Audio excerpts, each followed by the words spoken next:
Good evening to all of you. This is Srinivas sir, Pragati B.Ed College, Banswada. చాలామంది already school observation programme గురించి కాలేజీలో చెప్పడం జరిగింది. చాలామంది ఆబ్సెంట్ అయ్యారు కాబట్టి మళ్ళీ ఇంకొకసారి చెప్పమని అన్నారు. ఆల్రెడీ విన్న వాళ్ళకు ఇంకొకసారి రిపీట్ అవుతుంది, వినని వాళ్ళకు ఇది ఇంకొక అవకాశంగా ఉంటుంది అని ఈ వీడియో చేయడం జరిగింది. అయితే స్కూల్ అబ్జర్వేషన్ ప్రోగ్రామ్ అనేది మీకు మీ సిలబస్లో ఉన్నటువంటి ఒక ముఖ్యమైనటువంటి school programme. Good evening students.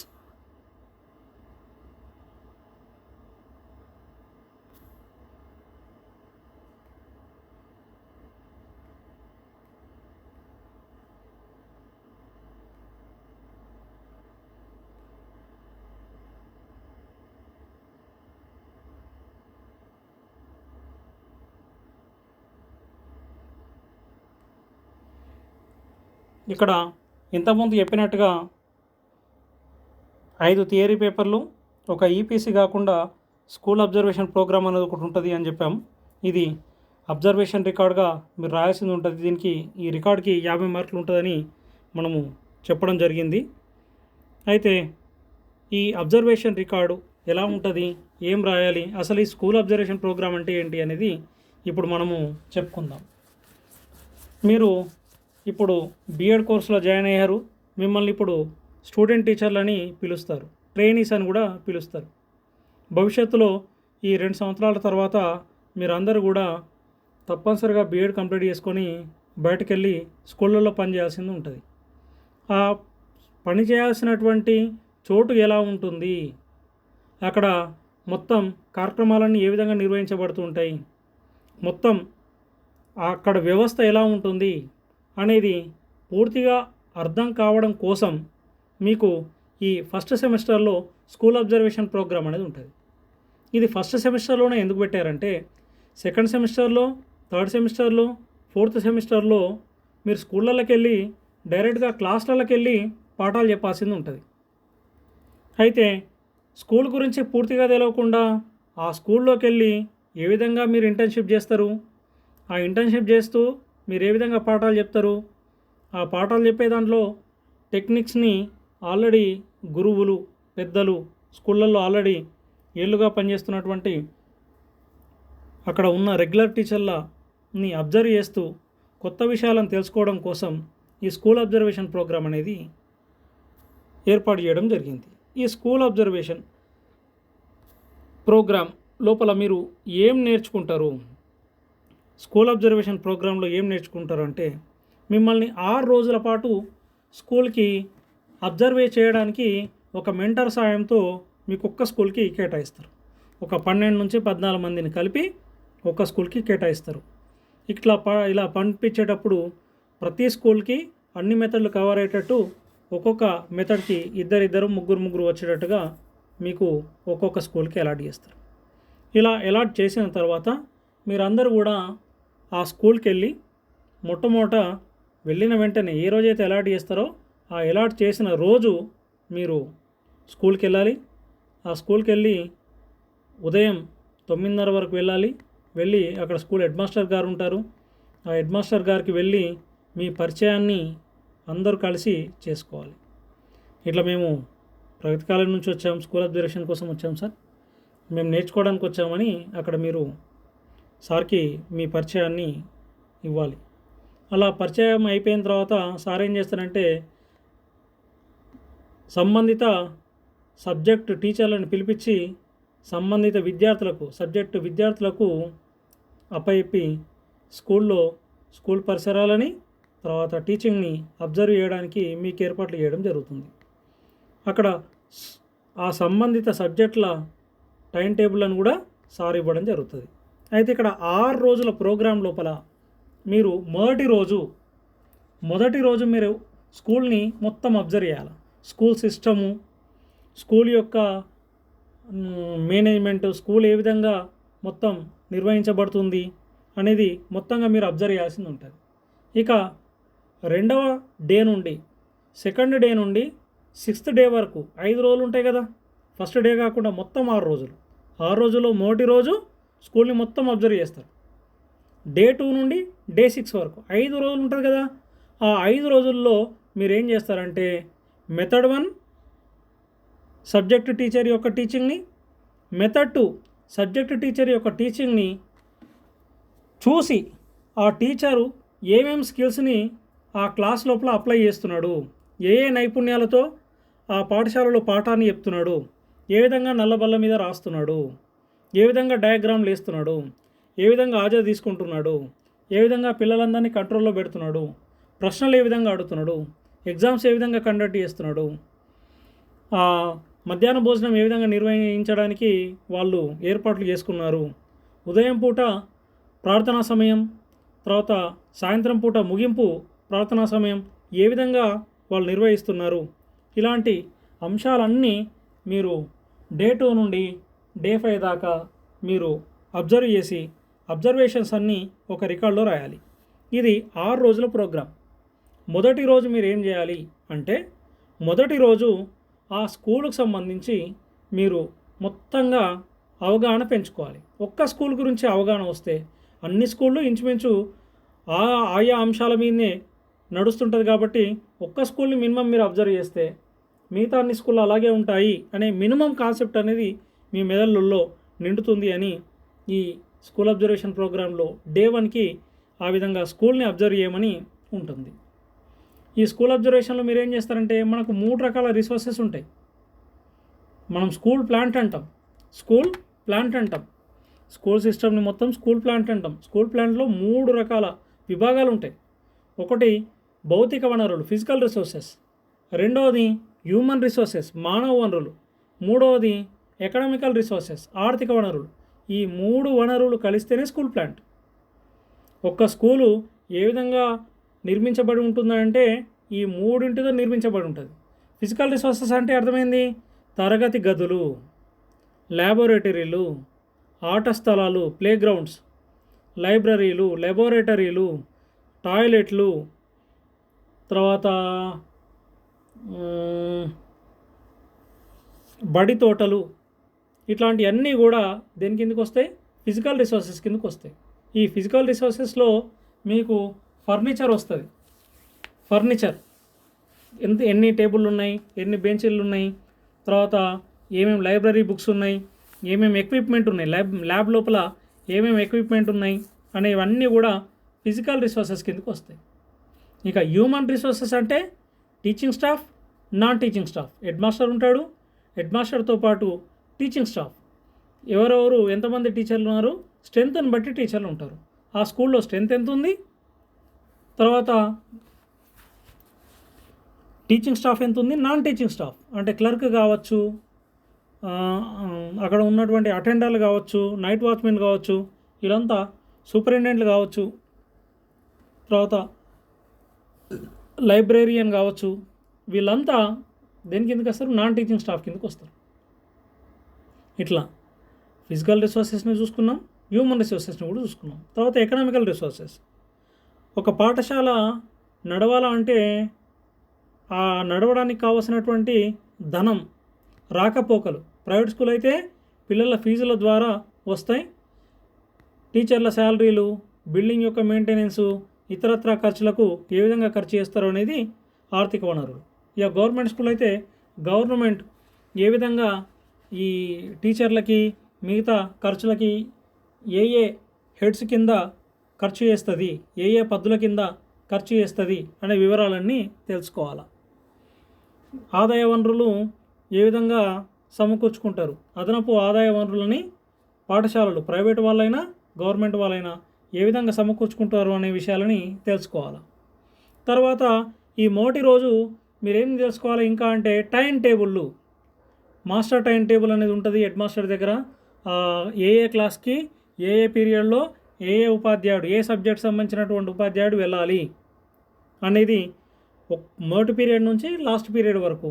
Interval time ఎంత, లంచ్ టైం ఎంత, తర్వాత ఏ రోజు ఏ సబ్జెక్ట్ వాళ్ళకి ఏ క్లాస్ వాళ్ళకి ఆటలు ఆడించాలి, ఇట్లాంటి మొత్తం వివరాలన్నీ కలిగి ఉన్నటువంటి టైం టేబుల్ని మాస్టర్ టైం టేబుల్ అంటారు.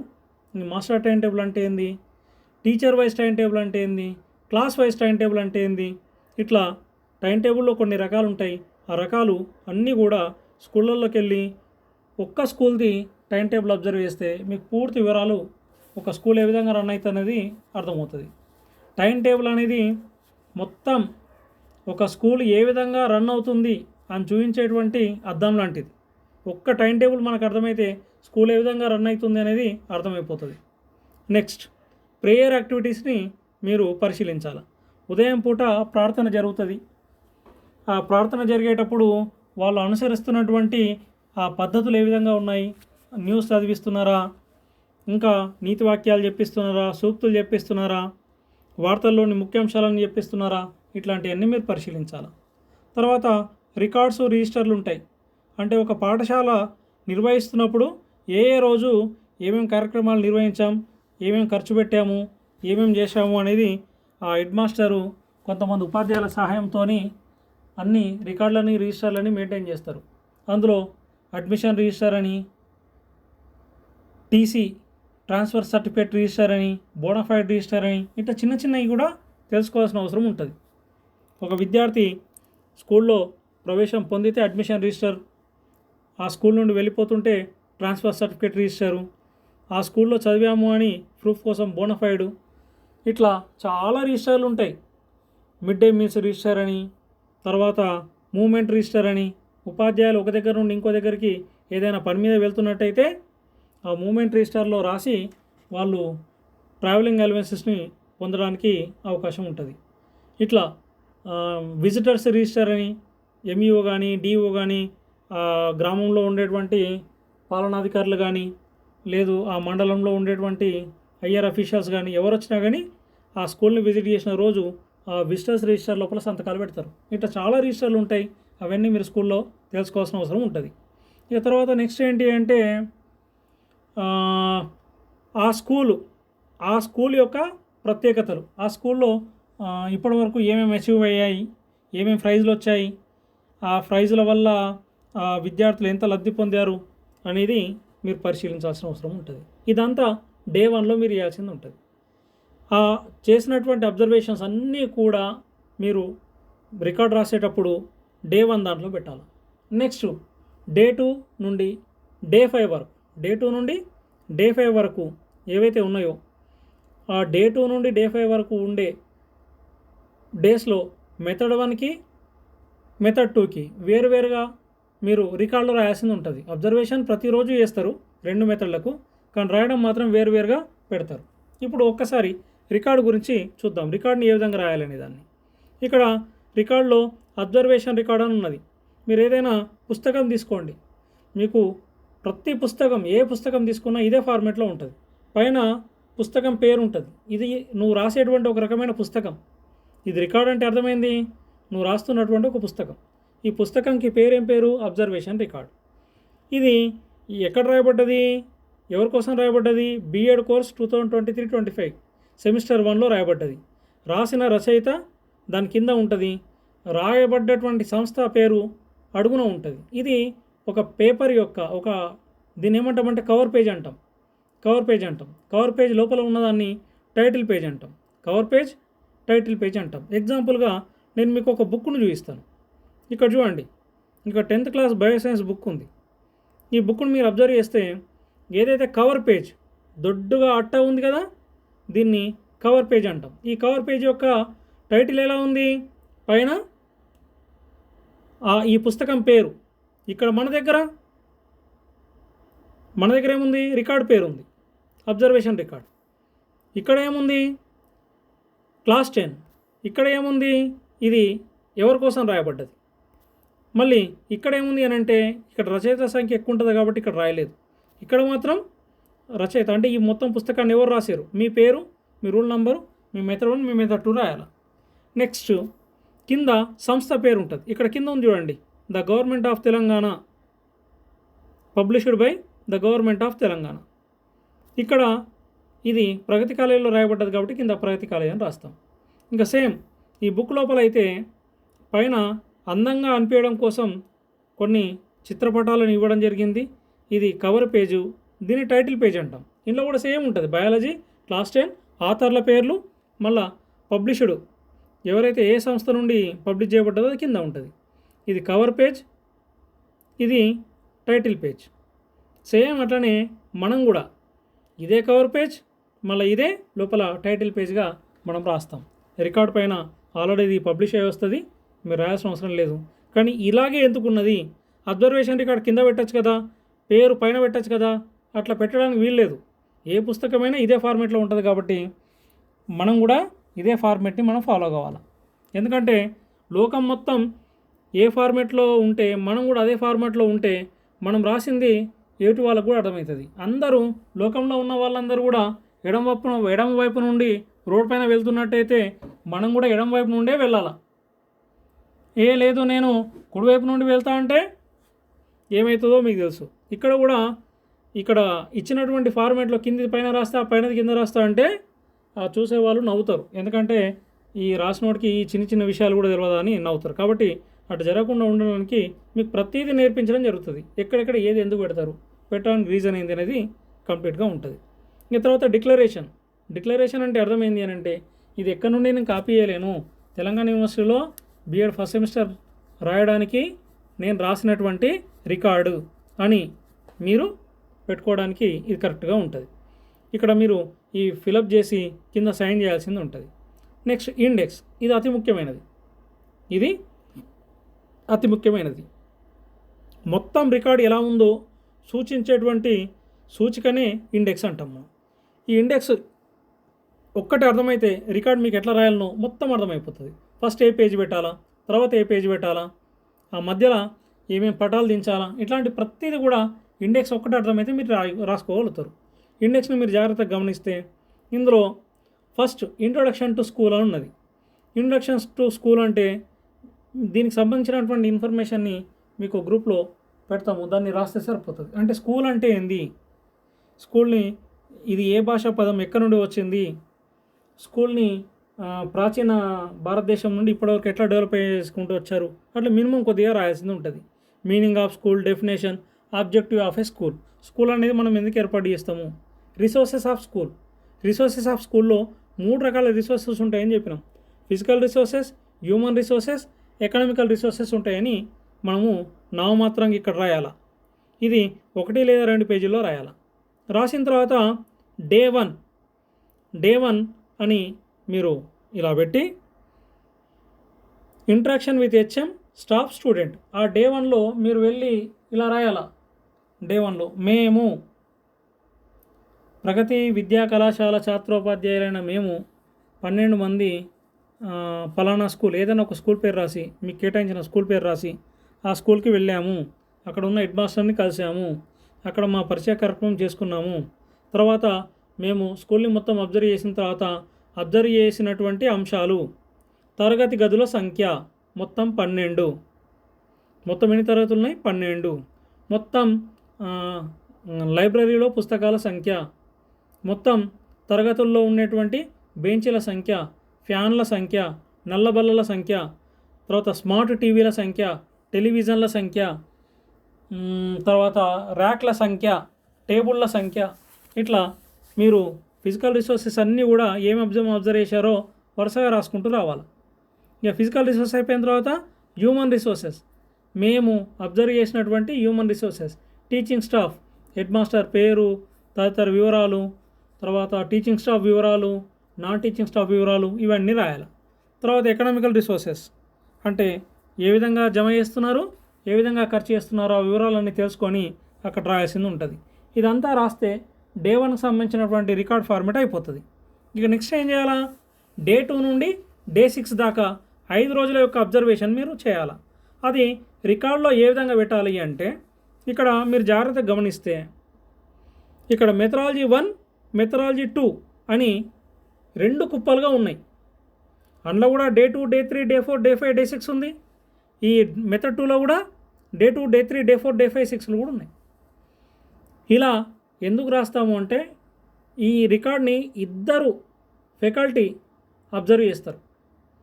కాబట్టి ఆ అబ్జర్వ్ చేసేటువంటి ఫ్యాకల్టీ ఇబ్బంది పడి మార్కులు తక్కువ వేయకుండా ఉండడం కోసం ఏ మెథడాలజీ లెక్చరర్ యొక్క పని ఆ మెథడాలజీ వైజ్గా మనం ఇక్కడ కుప్పగా పెట్టడం జరిగింది. డే 2 నాడు వెళ్ళినావు.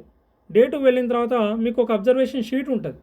అబ్జర్వేషన్ షీట్లో మీరు అబ్జర్వ్ చేసి అక్కడ ఒక 10 ప్రశ్నలు ఉంటాయి. ఆ 10 ప్రశ్నల్లో మీరు మొదటి రోజు 10కి 10 రాసే ప్రయత్నం చేయండి.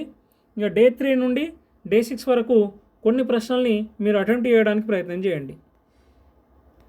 ఆ క్వశ్చన్ పేపర్ ఏంది, అబ్జర్వేషన్ షీట్ ఏంది అనేది ఇప్పుడు నేను మీకు చూపిస్తాను.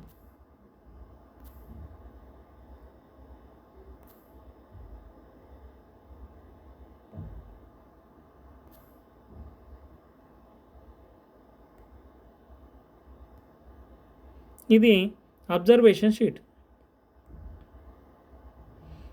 దీన్ని మీరు ప్రతి ఒక్కరు కూడా ఇది 2 పేజీలను కలిగి ఉంది. దీన్ని ప్రతి ఒక్క స్టూడెంట్ 10 జిరాక్స్లు చేసుకోవాలా, లేదా జిరాక్స్ చేయడానికి కష్టమవుతుందంటే సేమ్ దీన్ని రికార్డులో రాసుకోవాలా. జిరాక్స్ చేసుకొని మీరు యాస్టీస్గా ఆ డే 2 ఉంది కదా, డే 2 దగ్గర దీన్ని పేస్ట్ చేసేయాలి. పేస్ట్ చేసి దీన్ని ఫిలప్ చేయాలి. Name of the teacher, name of the school, subject, class, medium. ఉదాహరణకి నీవు నేర్చుకోవడం కోసం ఒక స్కూల్కి వెళ్ళావు. ఆ స్కూల్కి వెళ్ళిన తర్వాత అక్కడ ఉన్నటువంటి మీది మ్యాథమెటిక్స్ ఉందనుకోండి, అక్కడ మ్యాథమెటిక్స్ టీచర్ ఉన్నాడు. ఆ టీచర్ని అబ్జర్వ్ చేసి సార్ దగ్గర నుండి నేర్చుకోవాలనుకున్నావు. ఆ సార్ పేరు రాయాలా. నేమ్ ఆఫ్ ద స్కూల్, ఆ స్కూల్ పేరు రాయాలా. సబ్జెక్ట్ మ్యాథమెటిక్స్ అని రాయాలా. క్లాస్, ఏ క్లాస్ని అబ్జర్వ్ చేసినావు, 9th క్లాసా 8th క్లాసా, ఆ క్లాస్. మీడియం, ఇంగ్లీష్ మీడియమా తెలుగు మీడియమా. పీరియడ్, ఎన్నో పీరియడ్. డేట్, ఏ డేట్ను నువ్వు అబ్జర్వ్ చేసావు. ఇట్లా రాసి period plan and preparation, sir యొక్క పీరియడ్ ప్లాన్ అండ్ ప్రిపరేషన్ ఎలా ఉంది. ఇక్కడ statement of academic standard, sir already ప్రతిరోజు ఇప్పుడైతే లెసన్ ప్లాన్లే రాస్తున్నారు, పీరియడ్ ప్లాన్లు రాయట్లేదు స్కూళ్ళల్లో. ఆ లెసన్ ప్లాన్ చూసి కూడా మనకు అవగతం అయిపోతుంది మొత్తం ప్లానింగ్ ఏ విధంగా చేసుకున్నాడు అనేది. సార్ని అడిగితే సార్ చూపిస్తాడు. ఆ చూసినటువంటి పీరియడ్ ప్లాన్ అండ్ ప్రిపరేషన్ ఎలా ఉంది అనేది ఇక్కడ నీవు రాసుకో. Statement of academic standard, academic standards ఉంటాయి కదా ప్రతి సబ్జెక్ట్కి. అకాడమిక్ స్టాండర్డ్స్ అనేవి ఎలా ఉన్నాయి, అప్రాప్రియేట్గా ఉన్నాయా, అటైనబిలిటీ కూడా ఉన్నాయా, అడిక్వసీగా ఉన్నాయా, క్లారిటీగా ఉన్నాయా. ఈ లక్షణాలను బట్టి, ఈ క్రైటీరియాని బట్టి నువ్వు రేటింగ్ ఇవ్వాలా. అకాడమిక్ స్టాండర్డ్ అనేవి చాలా బాగా చూపించితే అది బాగుంది అనుకున్నప్పుడు 9 ఇవ్వాలి. అసలే బాగాలేవు అంటే 1 ఇవ్వాలి. కానీ ఏ టీచరు 1 ఇచ్చేటట్టుగా ఉండడు.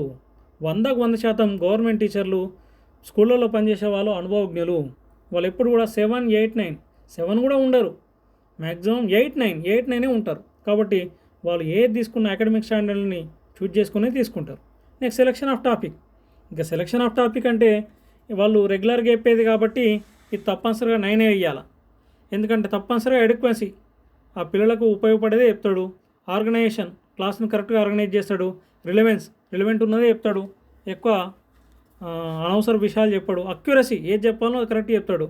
రిచ్నెస్, డెప్త్ కరెక్ట్గా వెళ్తాడు. ఎంతవరకు డెప్త్ వెళ్ళాలనో అంతవరకు కరెక్ట్గా డెప్త్ వెళ్ళి పాఠాలని చెప్తాడు. కాబట్టి ఇక్కడ కూడా మీరు అవుట్ ఆఫ్ 9కి 9 ఇవ్వచ్చు. నెక్స్ట్ ఇక్కడ వీటన్నిటికి కలిపి ఒకటేసారి ఇక్కడ స్కోర్ ఇవ్వాలా. సెలెక్షన్ ఆఫ్ టాపిక్కు, సెలెక్షన్ ఆఫ్ యాక్టివిటీకి, టీచింగ్ ఎయిడ్స్కి, ఈ మూడింటికి కలిపి ఒక్కసారి స్కోర్ ఇవ్వాలి. Next previous knowledge, output procedure, evaluation. అంటే పిల్లల యొక్క పూర్వ జ్ఞానాన్ని పరిశీలిస్తున్నాడా. అవుట్పుట్ ప్రొసీజర్, పిల్లల నుండి తను అనుకున్నది రాబడుతున్నాడా. ఇవాల్యుయేషన్, ప్రశ్నించడము అనేది ఎలా ఉంది. వీటిని బట్టి నువ్వు ఇక్కడ రేటింగ్ ఇవ్వాలా. 7, 8, 9లో ఏది ఇచ్చినా సరిపోతుంది. నెక్స్ట్ ఎగ్జిక్యూషన్, పాఠాన్ని ఏ విధంగా చెప్తున్నాడు అనేదానికి సబ్జెక్ట్ కాంపిటెన్స్ టీచర్ యొక్క బిహేవియర్ ఎలా ఉంది, టీచర్ విద్యార్థులతో ఏ విధంగా కమ్యూనికేషన్ కలిగి ఉన్నాడు అనేది విడివిడిగా ఉన్నాయి. వీటికి సంబంధించినటువంటి రేటింగ్ని ఇవ్వాలి. నెక్స్ట్ ఇక్కడ క్వశ్చన్ అండ్ ఆన్సర్స్ ఏ విధంగా అడుగుతున్నాడు, క్వశ్చన్స్ అనేవి సింపుల్గా, ప్రిసైజ్గా, రిలవెంట్గా ఉన్నాయా లేవా అనేవి చూసి వాటిని బట్టి రేటింగ్ ఇవ్వాలి. తర్వాత క్లాస్ మేనేజ్మెంట్ ఎలా ఉంది, ఆ క్లాస్లో ఉన్నటువంటి 40 మంది విద్యార్థులని అందరినీ గమనిస్తున్నాడా, అల్లరి చేసే పిల్లల్ని పట్టించుకుంటున్నాడా, అల్లరి చేయకుండా చూసుకుంటున్నాడా, ఎలా చూస్తున్నాడు, దాన్ని బట్టి రేటింగ్. పార్టిసిపేషన్ ఆఫ్ స్టూడెంట్స్, పిల్లలు ఏ విధంగా పార్టిసిపేట్ చేస్తున్నారు, యాక్టివ్గా పార్టిసిపేట్ చేస్తున్నారా, సార్ అడిగిన వెంటనే సమాధానం చెప్తే యాక్టివ్ మినిమం, సార్ ఒక 10 సార్లు అడిగితే 1-2 సార్లు చెప్తే మినిమం, ప్యాసివ్ అసలు తెలిసి కూడా చెప్పకుండా ఉన్నారా, సూటబుల్ టు సిచ్యువేషన్ బట్టి సైలెన్స్ కావడం, అల్లరి చేయడం అట్లా చేస్తున్నారు. దాన్ని బట్టి మీరు ఇక్కడ రేటింగ్ ఇవ్వాలి.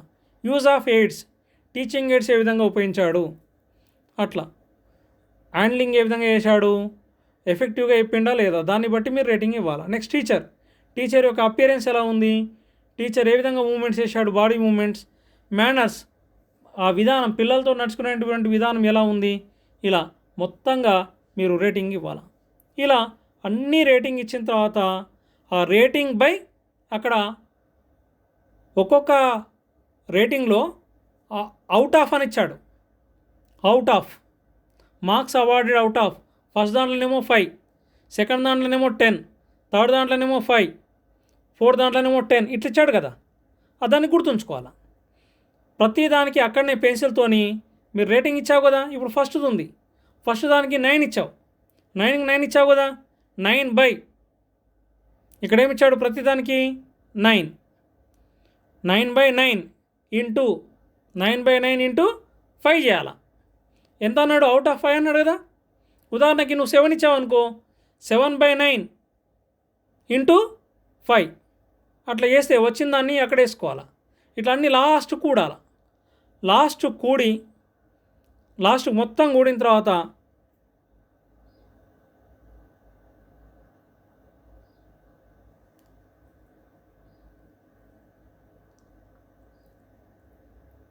మీకు ఆ టోటల్ వస్తుంది కదా. టోటల్ బై 10 చేస్తే మీకేమొస్తుంది, ఆ సారీ యొక్క స్కోర్ వస్తుంది. ఆ సారీ యొక్క స్కోర్ని మీరు అక్కడ పెన్సిల్తో రాయాల్సింది ఉంటుంది. ఇలా రాస్తే మీకు ఆ ఒక్కరోజు నువ్వు అబ్జర్వ్ చేసినటువంటి దానికి కంప్లీట్ అయిపోతుంది. ఇక్కడ 10 ప్రశ్నలు అడగడం జరిగింది. ఈ 10 ప్రశ్నల్లో మీరు జాగ్రత్తగా గమనిస్తే ఈ 10 ప్రశ్నలు అనేవి సార్ యొక్క టీచింగ్ సంబంధించినవి ఉంటాయి. అందులో నీకు ఏవి నచ్చినాయి, ఏవి నచ్చలేవు, ఏవి నచ్చితే నీవు నీ బిహేవియర్లో మార్చుకోవాలనుకుంటున్నావు అనే ప్రశ్నలు ఉంటాయి. వాటిని చూద్దాం. What did I observe the best in the teacher. ఆ మొత్తం 45 నిమిషాల క్లాసుని అబ్జర్వ్ చేస్తే సార్ చెప్పిన దానిలో ఏది నీకు బాగా అనిపించింది, అత్యద్భుతం అనిపించింది, బెస్ట్ అంటే అత్యంత అద్భుతం అనిపించిందో అది రాయాలా. నాకు సార్ చెప్పిన దాంట్లో బ్లాక్ బోర్డ్ పైన రాసినటువంటి విధానం బాగుంది, సార్ యొక్క భాషణం స్పీకింగ్ స్టైల్ బాగుంది, సార్ తీసుకున్నటువంటి ఎగ్జాంపుల్స్ బాగున్నాయి, సార్ యొక్క పద్యం పాడిన విధానం బాగుంది. ఇట్లా సార్ ఒక క్వశ్చన్కి 2-3 రకాలుగా సొల్యూషన్ని ఆ మ్యాథమెటిక్స్ చెప్పడం అనేది బాగుంది. ఇట్లా నీకు ఏది మంచి అనిపిస్తే అది అక్కడ రాయాల్సింది ఉంటుంది. సెకండ్ది, what do I want teacher to continue. Teacher ఏదైతే చాలా బాగుంది కంటిన్యూ చేయాలనుకుంటున్నావో అది రాయాలా. ఆల్రెడీ ఫస్ట్ క్వశ్చన్లో నీకు నచ్చినాయే కంటిన్యూ చేయాలని సార్ని కోరుకుంటావు కాబట్టి అదే రాస్తే సరిపోతుంది. కాబట్టి ఫస్ట్ అండ్ సెకండ్ కలిపి ఒకటే ఆన్సర్ రాస్తే సరిపోతుంది. What do I feel needs to be changed in teaching in the classroom లోపల ఏది మారిస్తే కొద్దిగా బాగుంటుంది అని అనుకుంటున్నావు. కొంతమంది టీచర్లు చాలా బాగా చెప్తారు కానీ కాస్త సన్నటి సౌండ్తో చెప్తారు. అట్లా నువ్వు అనుకోవాలి, సార్కు నువ్వు సలహా ఇచ్చేటంత కాదు, అలా నువ్వు అనుకోవాలి. ఏమని, నేను ఇన్న క్లాస్ చెప్తే అలా చెప్పకూడదు, నెమ్మదిగా అంటే తక్కువ సౌండ్తో చెప్పొద్దు, ఎక్కువ సౌండ్తో చెప్పాలి. ఆ విషయాన్ని ఇక్కడ రాసుకోవాలి. Next, how do children enjoy teaching in a class room. ఆ క్లాస్ రూమ్ లోపల పిల్లలు ఏ విధంగా ఎంజాయ్ చేశారు పాఠాన్ని, నిజంగా ఎంజాయ్ చేశారా, కొంతమంది ఎంజాయ్ చేశారా, అందరూ ఎంజాయ్ చేశారా. అంటే ఎంజాయ్ చేయడం అంటే అర్థమైంది, ఇప్పుడున్నటువంటి విద్యా విధానం ఎలా ఉంది, జాయ్ఫుల్ లెర్నింగ్ ఉంది. అంటే నేర్చుకుంటూ వాళ్ళు ఉల్లాసంగా ఫీల్ కావాలా. అలా ఉల్లాసంగా ఫీల్ అయితే ఇంకా ఎక్కువ నేర్చుకోవడానికి ముందుకు వస్తారు. కాబట్టి జాయ్ఫుల్ లెర్నింగ్ ఉండాలనే ఉద్దేశంతో ఇక్కడ క్వశ్చన్ అడగడం జరిగింది. Next, what did I learn from the class room teaching. ఆ క్లాస్ రూమ్ టీచింగ్ సార్ యొక్క టీచింగ్ వింటే నేనేం నేర్చుకున్నాను, నా బిహేవియర్ లోపల ఏమేమి మార్చుకోవాలని కోరుకుంటున్నాను. బ్లాక్ బోర్డ్ పైన మంచిగా రాయాలా, టీచింగ్ ఎయిడ్స్ని ప్రాపర్గా ఉపయోగించాలా, పిల్లలందరినీ కంట్రోల్లో పెట్టాలా, ప్రశ్నల్ని సరళంగా ఉండేటట్టు చూసుకోవాలా, ఒక శ్రద్ధగా పాఠం చెప్పాలా, ఎక్కడ తడబడద్దు, తర్వాత మన దగ్గర మంచి సబ్జెక్ట్ ఉండాలి. ఇట్లాంటివన్నీ అనుకుంటావు కదా, అవన్నీ ఇక్కడ రాయాలా.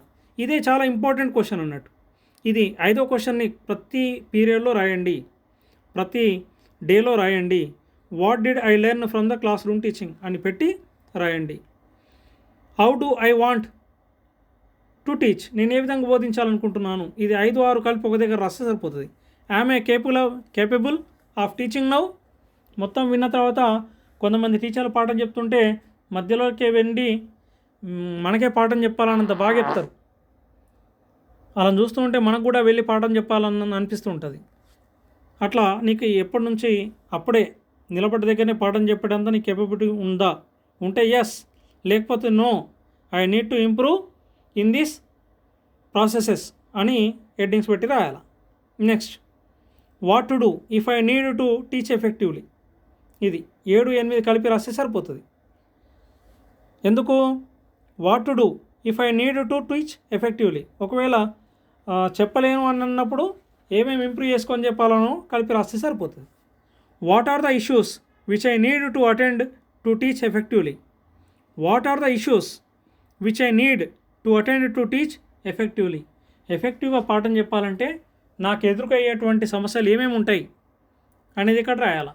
పిల్లల్ని కంట్రోల్లో పెట్టాలా, గట్టిగా మాట్లాడాలా, గట్టిగా పాఠాలు చెప్పాలా, బాగా ప్రిపేర్ అయ్యి వెళ్ళాలి, నల్లబల్ల మీద స్పీడ్గా రాయాలి, అందంగా రాయాలి, తప్పులు లేకుండా రాయాలి, అది ఇట్లా స్ట్రేట్ లైన్లో వచ్చినట్టుగా రాయాలి, అన్ని అక్షరాలు ఒకే వరుసలో ఉండాలి, ఒకే పరిమాణంలో ఉండాలి, అందరికీ అర్థమయ్యేటట్టుగా ఉండాలి, పటాలని స్పీడ్గా దించాలి.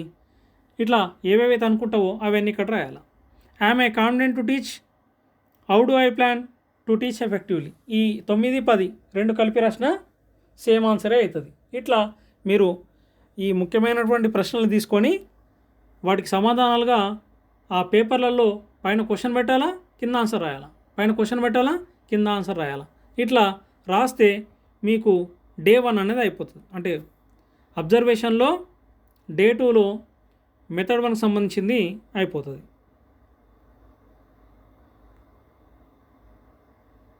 ఇక్కడ మెథడాలజీ 1 అని పెట్టి డే 2 అని పెట్టి ఇక్కడ మెథడ్ 1లో మీ మ్యాథమెటిక్స్ ఉందనుకోండి, maths రాయాలా.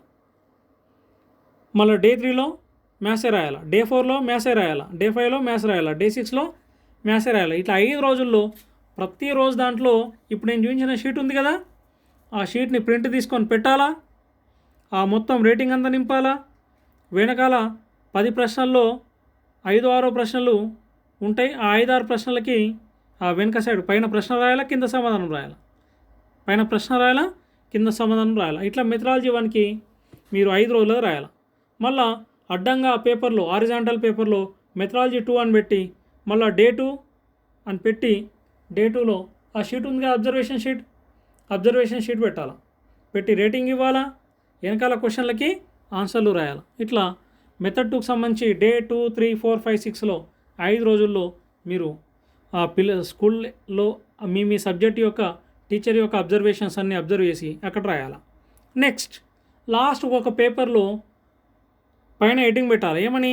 Personal opinion on observation programme in school observation ప్రోగ్రామ్కి వెళ్ళిన తర్వాత నీకు అనిపించినటువంటి మంచిని అక్కడ రాయాలా.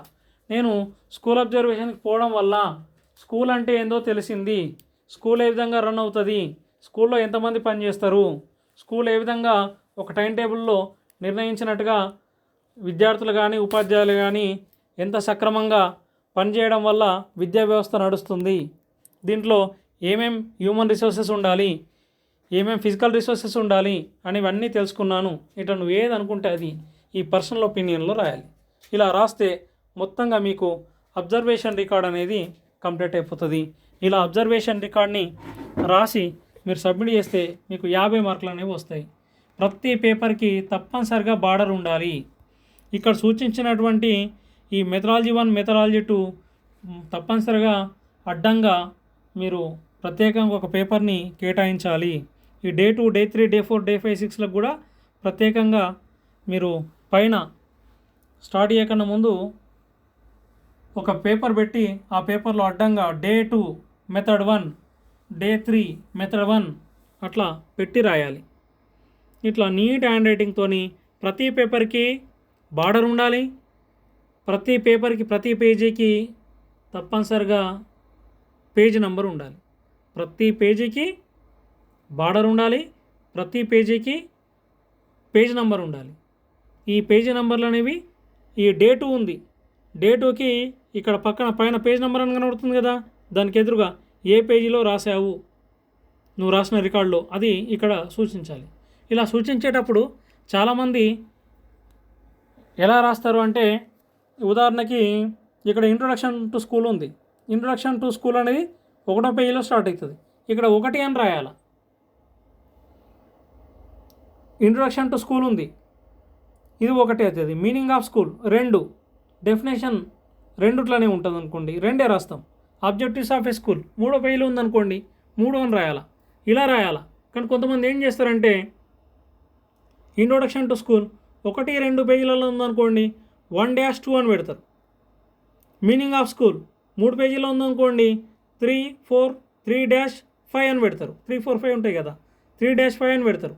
ఇది ఇలా పెట్టకూడదు. అలా పెడితే దాని అర్థం ఏంటంటే ఇన్కంప్లీటెడ్ రికార్డ్ అని అర్థం అన్నట్టు. సాధారణంగా పుస్తకాలు రాసేవాళ్ళు పుస్తకం రాస్తున్నప్పుడు అది అర్థం కావడం కోసం అట్లా ప్రారంభపు page number, ending page number 2 కలిపి రాస్తారు. లాస్ట్కి ఏం చేస్తారు, పుస్తకం మొత్తం అయిపోయిన తర్వాత ఆ 3-5 అని ఉన్నది కదా, ఆ 3-5 ఉన్న దాంట్లో ఆ చిట్ట చివరి నెంబర్ని మాపేసుకుంటూ వస్తారు, రబ్ చేసుకుంటూ వస్తారు. చిట్ట చివరికి ఏం మిగులుతాయి, ఆ ప్రారంభపు పేజీ నెంబర్లు మాత్రమే మిగులుతాయి. ఆ ప్రారంభపు పేజీ నెంబర్లు ఉన్నటువంటి రికార్డ్ అనేది కంప్లీటెడ్ రికార్డ్గా పరిగణిస్తారు. కాబట్టి స్టార్టింగ్ నెంబర్లు మాత్రమే రాయాలి. ఆ స్టార్టింగ్ నెంబర్, ఎండింగ్ నెంబర్లు అనేవి ఈ పేజ్ నెంబర్లు లోపల, ఇండెక్స్ లోపల రాయకూడదు. ఇట్లా మీరు రికార్డ్ని మొత్తం కంప్లీట్ చేయాల్సింది ఉంటుంది. ఈ రికార్డ్ ఇట్లా రాసినందుకు మీకు 50 మార్కులు అనేవి కేటాయించడం జరుగుతుంది. This all about school observation programme, observation record. All the best.